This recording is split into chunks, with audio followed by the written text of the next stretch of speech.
All right, so are you ready to like really dive deep today, Tara? Nice. Okay, good. Because today's topic is a real head scratcher. And I got to admit, when I saw these articles you sent me, I was like, what is going on? Yeah.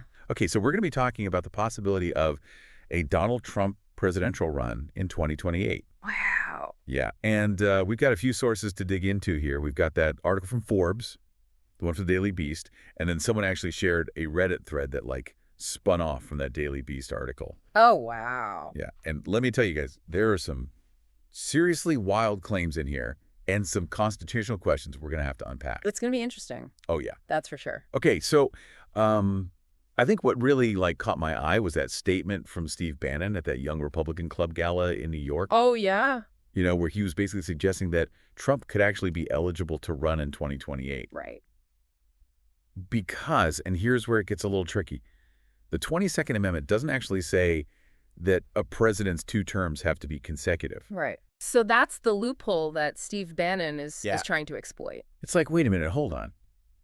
Is he seriously suggesting that Trump could just like sit out a term and then come back for round 3? Yeah. Like that is a pretty creative interpretation of the Constitution. Well, I mean, to understand Bannon's claim, we need to go back to the origins of the 22nd Amendment in the first place. Okay. So it was actually ratified in 1951 after Franklin D. Roosevelt. FDR served 4 terms as president, Right. which was unprecedented. And so this amendment was designed specifically to prevent anyone from holding the presidency for such an extended period. Okay, so basically it was a direct reaction to FDR's 4 terms. Yeah. Like they were like, whoa, okay, we need to put a stop to this. Yeah, they were concerned about too much power being concentrated in one person. Right, and for so long. Exactly. Okay, so we've got this historical context, but just to be super clear, the 22nd Amendment says you can only be elected twice. That's right. Like, no loopholes, no Yeah. exceptions. That's right. Well, you're absolutely right. The language is pretty clear. No person shall be elected to the office of the president more than twice. And, legal scholars like Michael McConnell from Stanford have actually weighed in on this exact question. And they've stated pretty definitively that there's just no constitutional basis for Bannon's interpretation. So essentially what you're saying is Bannon's kind of playing fast and loose with the Constitution here. It seems that way. Yeah, maybe he's more interested in like riling people up and grabbing headlines than actually presenting a valid legal argument.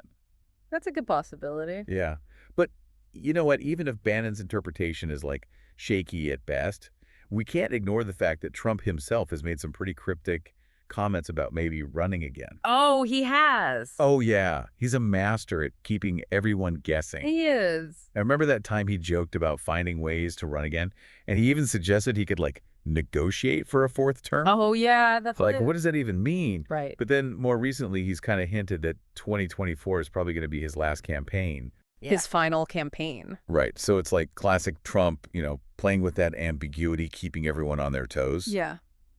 So the big question is he serious about 2028? Or is he just trying to, like, keep his base energized? Right. It's like we're all in this big political poker game, and we're just trying to figure out what cards he's holding. Exactly.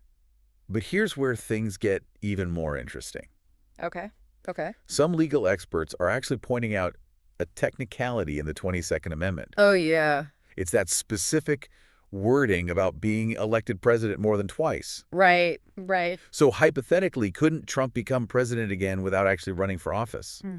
Like, what if he somehow became vice president and then, something happened to the president? Yeah, you're talking about the line of succession. Yeah. So that's an interesting scenario. And, it's unlikely, but it is theoretically possible because the 22nd Amendment only focuses on preventing someone from being elected more than twice. Right. It doesn't actually say anything about other ways to become president. So like through the line of succession? Right. Okay, so for our listeners who might not be familiar with that whole line of succession thing, can you just quickly break it down? Sure. So basically, it lays out who takes over if the current president can't serve. Right. It starts with the vice president, then it goes to the Speaker of the House, and then it just goes down the line. Okay. So you're saying if Trump were vice president and something happened to the president, he could theoretically become president again. That's right. I mean, that sounds like something out of a political thriller novel. It does, doesn't it? Like, can you imagine the political earthquake that would cause if someone who had already served 2 terms as president suddenly ended up back in the Oval Office because of some, like, crazy loophole? It would be a shock, that's for sure. Oh, yeah. It would completely upend the political landscape. Absolutely. People would be talking about it for years. Yeah, I think you're right about that. I mean, it's just mind-boggling to think about all of this, you know? Like, did the Founding Fathers, when they were writing the Constitution, did they ever anticipate all of these potential, like, scenarios and loopholes? It's impossible to say for sure what they had in mind, but, I think their main focus was really on making sure that one person couldn't just like grab all the power in the executive branch, Right. They were all about checks and balances, making sure power was shared and not just like, all in the hands of one person. Right, like distributed, not concentrated. Exactly. So even if someone like managed to become president for a third term through like some weird technicality, there would still be limits on what they could actually do. Oh, absolutely.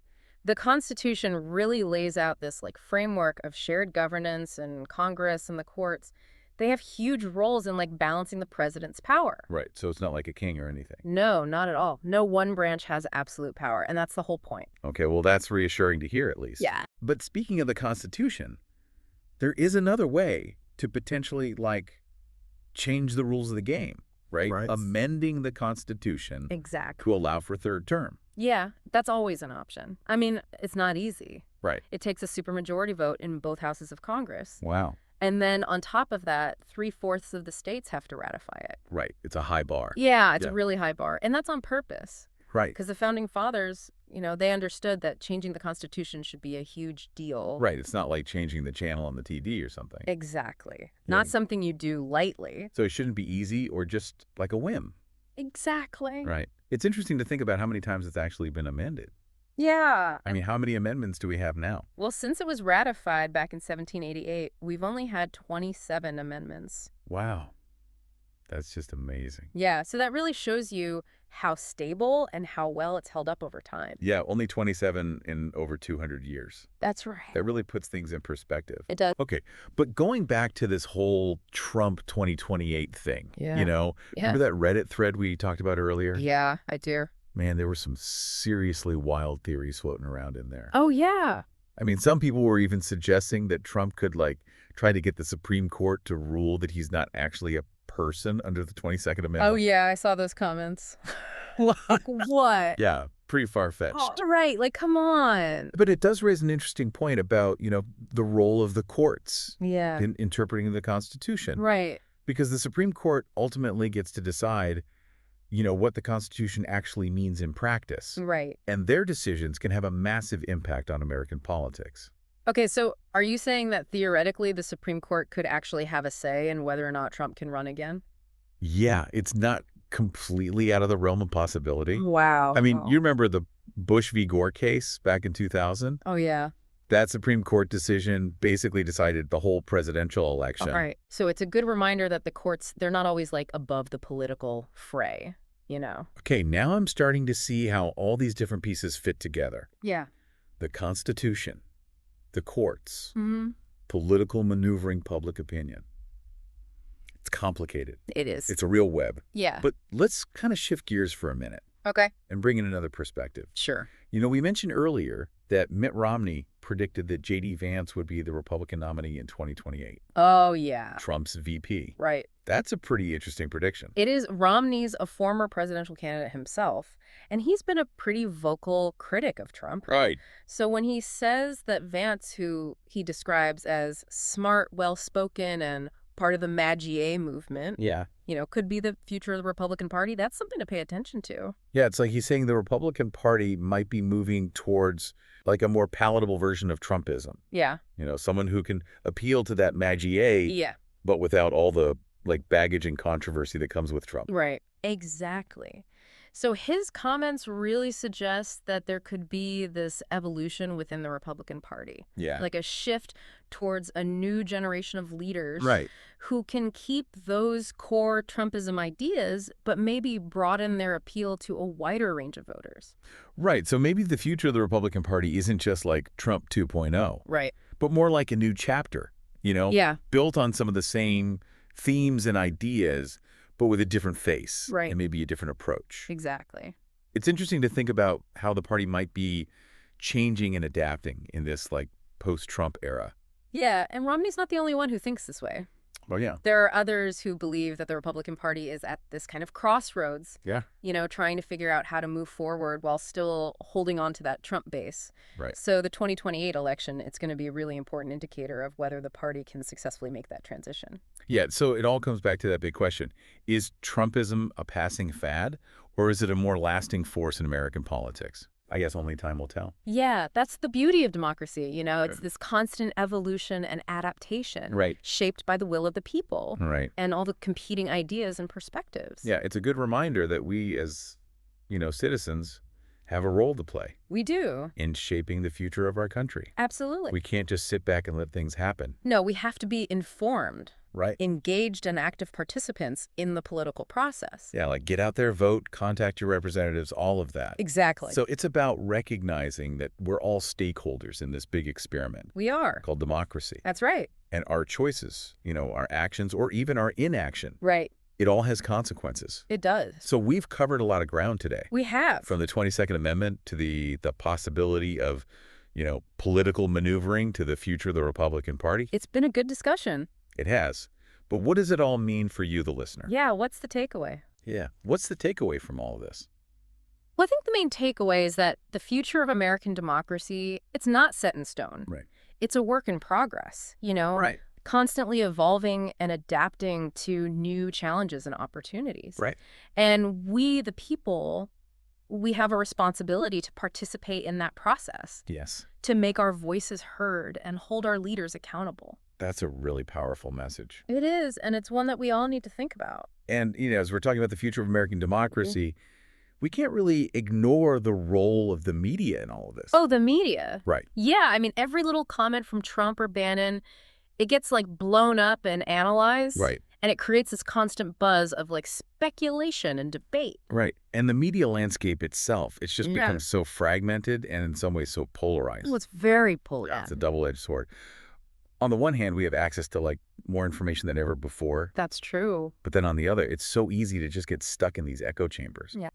Where you're only seeing and hearing viewpoints that already agree with you. Exactly. Right. That's right. It's like that Reddit thread we were talking about earlier. You've got people making all these crazy predictions about Trump's future.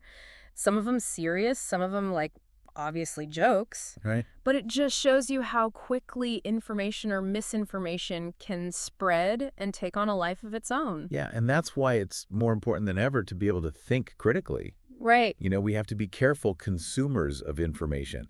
We have to question what we read, what we hear, Right. and actually seek out different perspectives. Yeah, we can't just passively take in whatever pops up on our screens. Exactly. So we've got to be deep divers, not just in the world of information, Right. but in how we analyze and process that information. That's right. Being aware of our own biases, Right. being open to new ideas, and constantly challenging our assumptions. So it's not just about what we think, but how we think. Exactly. Okay, so we've covered a lot today. The Constitution, the courts, the media, public opinion, it's a lot to take in. It is. But what can we as everyday citizens actually do with all of this information? Well, I think the first step is understanding the issues, which you're doing right now by listening to this. Right. So from there, it's about staying informed and having thoughtful conversations with people. Right. And most importantly, making your voice heard. Right. Vote, contact your representatives, participate in your community. Right. All of that good stuff. Yeah, because even though those actions might seem small, they can really make a difference. So it's recognizing that we're all part of this big experiment, We are. democracy. We are all stakeholders. And our choices matter. They do. Okay, so as we wrap up this deep dive into the whole Trump 2028 question, Yeah. I think the biggest thing to think about is this. If the Constitution could actually be changed to allow for more than 2 presidential terms, would that be a good thing or a bad thing for American democracy? Right. That's a tough question. It is. It's a question with no easy answers. Right. And it forces us to really think about the balance between stability and change, Right. the potential downsides of one person having too much power, Yeah. and the importance of new ideas and fresh perspective. That's right. Well, that's definitely something for our listeners to ponder. It is. Makes you think. It does. So keep exploring this topic, Keep learning. Talk about it with your friends and family Have those discussions. and form your own conclusions. That's right. Because at the end of the day, the future of American democracy is in all of our hands. That's right. So stay curious, stay engaged, and keep those deep dive spirits alive. I love it.